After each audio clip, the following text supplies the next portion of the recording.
What is going on, everybody? My name's Chris. Welcome to Bourbinsane. We're back today and we are reviewing a very unique whiskey, one I was very fortunate to get my hands on. We're going to be talking about WB Saffell today. Special thank you to one of my local buddies, Michael Metz, for hooking me up with this bottle. Thank you, buddy. I really appreciate it. Let's talk about WB Saffell a little bit.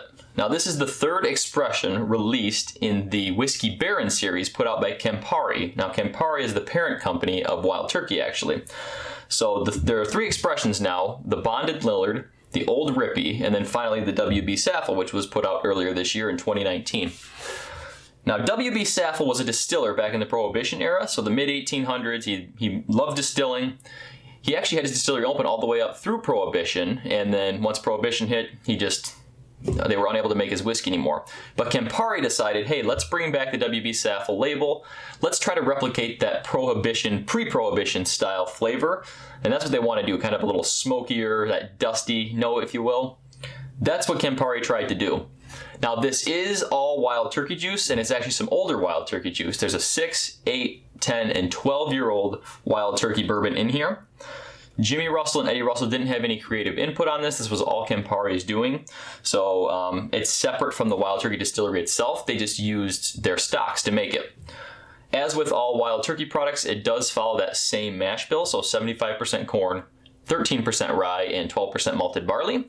And they do use that level 4, the highest, the alligator char as well. So I'm curious to see if this kind of replicates what a dusty Wild Turkey product would taste like. Unfortunately, I have not had the opportunity to try any dusty turkeys before. So anyone who has had this, you can let me know if it gets close and it does replicate that flavor profile. So let's get into this here. As you can see, this is the end of the bottle here. Michael was very kind. Bottle kills for you, buddy. But a very cool looking bottle as well. The picture on it actually is WB Saffell and his mansion he lived in back in Kentucky. So color on this is a medium golden honey color. It's not overly dark, but not too light either. Good looking color on it. Let's go into the nose here.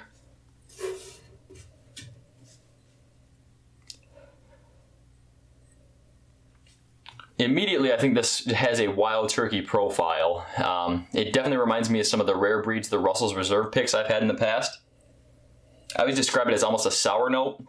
Forgot to mention the proof on this to you guys as well. This is 107 proof. So a very good proof point for the whiskey I like, at least. Almost a sour apple note is how I describe that wild turkey profile. This is nearly the same proof as what a Russell's pick would be, about that 55% ABV, so very interesting. Nice burnt barrel char on this as well. I can see kind of what they say when they mention like a smoky profile. It's not necessarily smoke. Like when I think smoke, I think either peated Scotch or Texas whiskey smoke. They're different types of smoke, but it's not that. It's just kind of more that barrel char.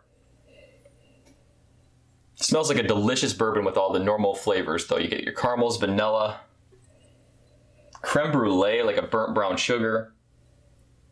The oak is definitely on the back end as well.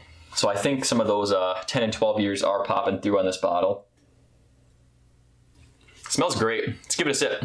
Cheers, guys.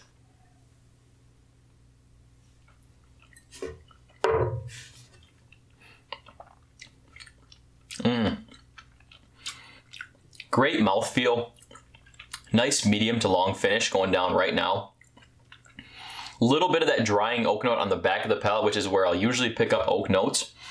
Nice sweetness up front. Caramelized sugar on the front of the palate. Middle of the palate gives you a little bit of spice kick.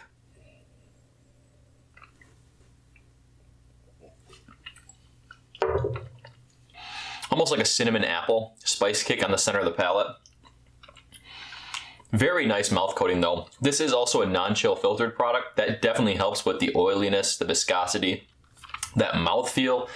Something about non-chill filtered products that really gives me that mouthfeel I love in a good whiskey. And now I can feel the Kentucky hug going right down. Very, very solid.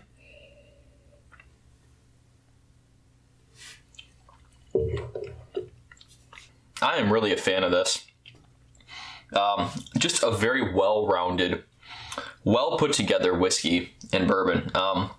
There have been mixed reviews on the Bond and Lillard and the Old Rippy. I've tried neither, unfortunately, but I'm a fan of this WB Saffell. I really am.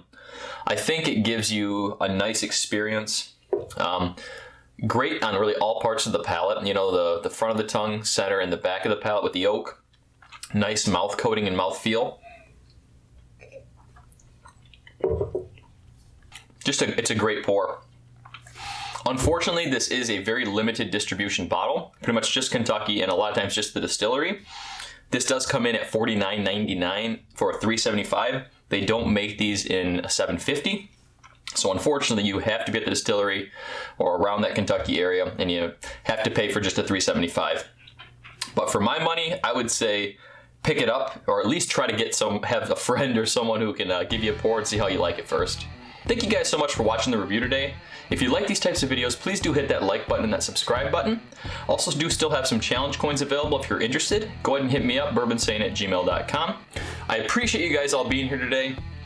Let me know down in the comments below if you've had WB Saffell or any of the Whiskey Baron series, which one's your favorite. Let me know. Cheers, everyone.